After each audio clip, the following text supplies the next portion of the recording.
Welcome to the deep dive. Today, we're looking into something I think a lot of us wonder about for our home worktops. Yeah. Can you actually find a good shortcut, tool-wise, that doesn't, completely sacrifice quality? Right. The age-old budget versus performance question. Exactly. And we're zeroing in on a really popular one. Hmm. The Haisstronica 24-in-1 Ratchet Wrench Set sells for around 30 bucks. Yeah, I've seen this one pop up a lot online. So our mission today is pretty straightforward. Hmm. Is this thing a genuine value hack for the home mechanic? Or is it, well, just another cheap tool destined for the back of the drawer? The junk drawer graveyard, yes. Okay, let's unpack this a bit. The big promise here is pretty massive. They claim this one ratcheting handle plus all these interchangeable heads. It replaces your entire wrench set. Metric, SAE, everything. That's the pitch. Well- And looking at the sources, yeah, it's clearly targeting that DIY crowd, maybe someone who doesn't have a ton of space but still wants decent functionality. Right. They're trying to blend, what sound like professional specs with that really low price. Okay, specs. Let's get into that.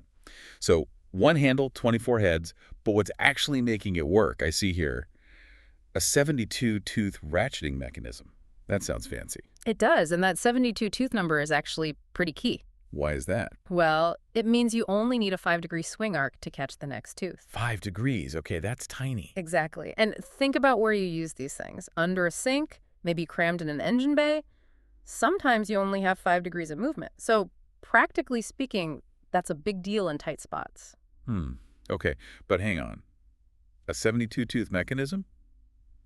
That's pretty complex gearing, isn't it? For $30? Yeah. It sounds less like solid engineering and maybe more like marketing speak.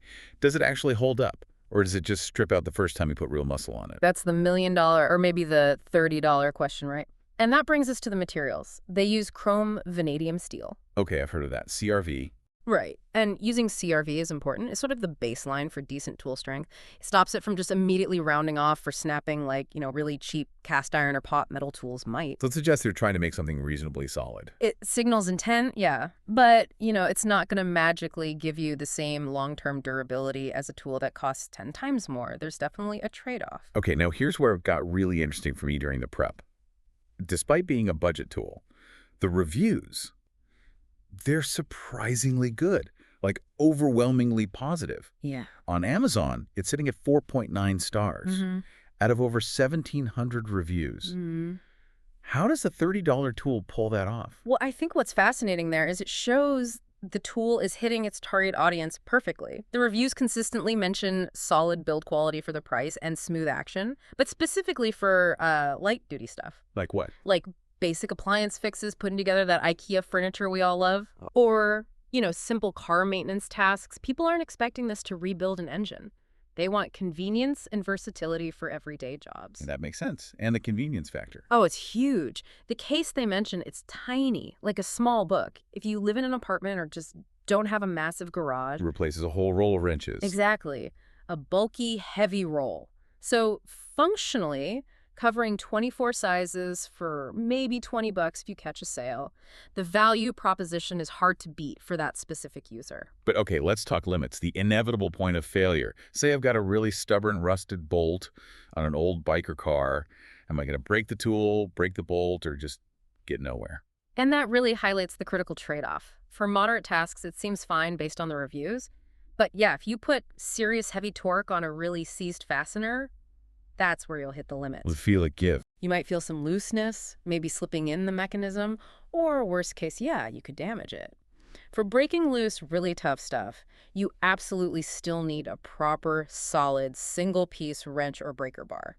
A pro tool. So the durability concerns aren't really about it falling apart on day one, but more about how it handles, like, frequency and intensity. Precisely. We saw some reports suggesting that if you use it daily or really push it hard often, that ratcheting mechanism might wear out or fail within, say, a year or two. Okay.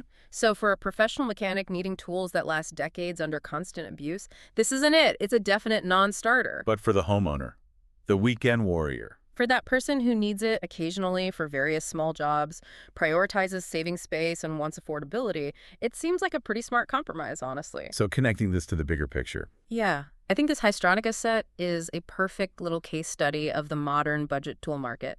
You can get excellent functional value for lighter, casual use. You just have to accept that you're trading off that ultimate strength and long-term heavy-use durability. Right, it's about knowing what you're buying it for. Exactly. Managing expectations. So here's a final thought for you, the listener, to chew on. You probably don't need top-of-the-line, snap-on quality just to tighten a loose handle on a dishwasher, right? Probably not. So the question becomes, how much tool is truly good enough for your typical needs? And does the sheer convenience and low cost of a versatile, space-saving gadget like this outweigh the fact that, yeah, you might eventually need to replace it down the line if you use it a lot?